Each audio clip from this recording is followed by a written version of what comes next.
Hello friend, আমি এখানে 100 বছরের ক্যালেন্ডারটা তোমাদেরকে বোঝানোর চেষ্টা করছি। তো 100 বছরের ক্যালেন্ডারে দেখা যাচ্ছে এখানে 2001 সাল থেকে 2100 সাল পর্যন্ত আছে। তো আমি কি করব, এই 2100 বছরের ক্যালেন্ডারের যে কোনো দিন এবং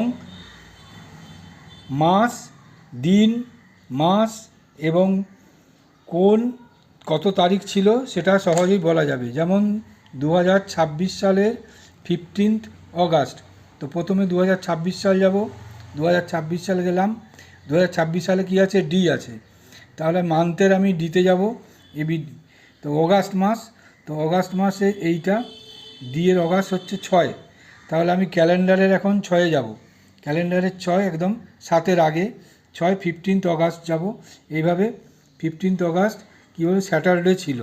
ঠিক একই রকমভাবে 2030 সালের আমি 23শে জানুয়ারি।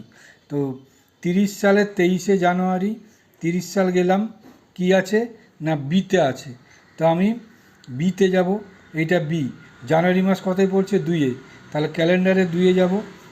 23শে জানুয়ারি 23 তারিখ পর্যন্ত নিচে নেমে যাব, ওয়েডনেসডে আছে। তো এইভাবে 2050 সালের 1 জানুয়ারি, প্রথমে 2050 সাল যাব, তাখানে আছে এফ। তাহলে আমি মান্থের এফে যাব। মান্থের এফে গেলে এফে আছে 6। তাহলে 1 জানুয়ারি কী হবে? 6 জানুয়ারি মাস 6। তাহলে এখানে আমি 6-এ যাব। 6-এর 1 তারিখ ফ্রাইডে, এই যে ফ্রাইডে। ঠিক এরকম 2100 সালের 15 অগাস্ট। 2100 সাল প্রথমে যাব, 2100 সাল, এই 2100 সাল, এই সালে গেলাম। সালে যাওয়ার পর যেভাবে মাসে যাব, কি আছে? ই আছে। এই মাসে ই, আমি ইতে যাচ্ছি। ইতে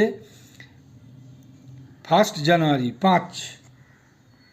5 নম্বরে, জানুয়ারি মাসের 5, এই যে জানুয়ারি এবং 5।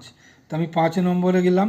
5 নম্বরের থেকে 1 তারিখ, আমি যেহেতু 1 তারিখ এই ফ্রাইডে ছিল, জানুয়ারির ফ্রাইডে ছিল।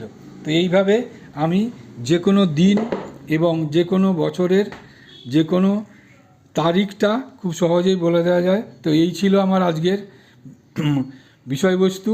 আশা করি তোমরা সকলে ভালো আছো। আবার দেখা হবে, সঙ্গে থেকো।